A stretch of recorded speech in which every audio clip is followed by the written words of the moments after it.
Welcome to Twitter Basics for Rehabilitation Professionals. This course content was authored by Jennifer Bresnick. Jennifer earned a bachelor's degree in communications from Marist College with a concentration in marketing and public relations. Jennifer has over 10 years of experience in marketing, in addition to her clinical experience as a physical therapist. At the completion of this presentation, the participant will be able to define social media and microblogging, describe the social media site Twitter, including what it is and who uses it, discuss several reasons why a physical therapy professional would use Twitter, and open and set up a Twitter account. Let's begin by defining social media in the context of media in general. Media, including radio, television, and print, was for decades written by professional writers and journalists. A small percentage of people wrote all of the content that was ingested by millions, from news to novels to primetime TV. The local and national news was shared by a revered news anchor like Walter Cronkite, and very few people received their daily news from any other source. And if a non-professional writer had an opinion about a political topic, for example, he or she wrote a letter to the editor of a newspaper, and maybe it was published.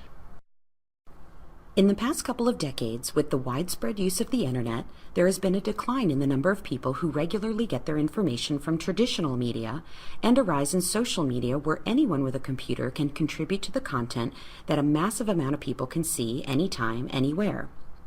One of the most popular methods for publishing one's own writing on the internet is the blog. The word blog is a shortened version of the full word weblog, originally designed as a log of one's thoughts or happenings, whatever the weblogger wanted it to be. Blogs have evolved over time, and most look just like regular websites now, as if they were custom designed by a professional, thanks to free blogging services such as WordPress, Tumblr, and Blogger. Here is an example of a physical therapy blog called PT Think Tank. Like most blogs, there are chronological posts or articles that center around a theme, in this case, physical therapy.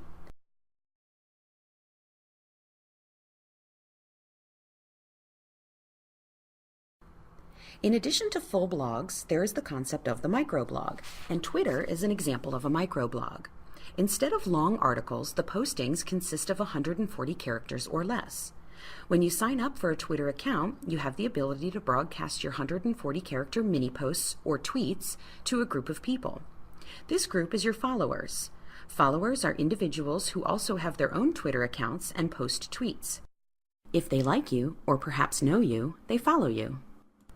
Likewise, when you find people you like, you follow them. So on Twitter, you will have two lists, your followers and the people you are following. Your followers will be able to see all of your tweets, and you will have a list of all the things that the people you are following are tweeting. At this point, you might be asking, why a microblog? It's only 140 characters, which is about one long or two very short sentences. And don't people just tweet about what they had for lunch, or who they're hanging out with, or where they're going next? The truth is, some people use Twitter for just that purpose. But Twitter has many other useful functions. For example, many tweets contain links to other content on the internet. When you follow others who are interested in physical therapy, you might see a tweet containing a link and referencing an article or an item of interest. When you click on the link, you are taken to another website with the information. Let's say, as a physical therapy professional, you have followers who are interested in physical therapy. That's precisely why they followed you.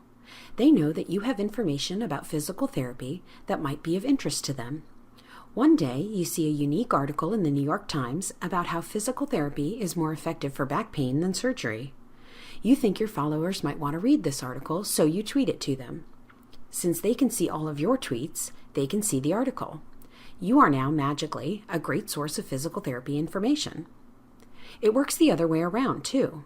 You have a list of people that you follow. If they find an interesting article and share the link on Twitter, now you have access to it where you might not have before. There are millions of people on Twitter, and it's not just the 18 to 29-year-old group, although they do make up the largest share. According to a Pew Research Center survey, 27% of Americans between the ages of 18 and 29 are using Twitter. The next three age brackets come in at a little less, but are surprisingly close in usage values to each other. Here is how Twitter usage breaks down for those 30 and older. 15% of those between the ages of 30 and 49 years old use it, as do 12% of those 50 to 64 years old, and perhaps most surprisingly, even more, 17% in the 65 and older category use it. If you are sitting there listening to this and thinking that Twitter may not be such a bad idea if you're trying to attract patients over 65 to your practice, make sure you keep listening.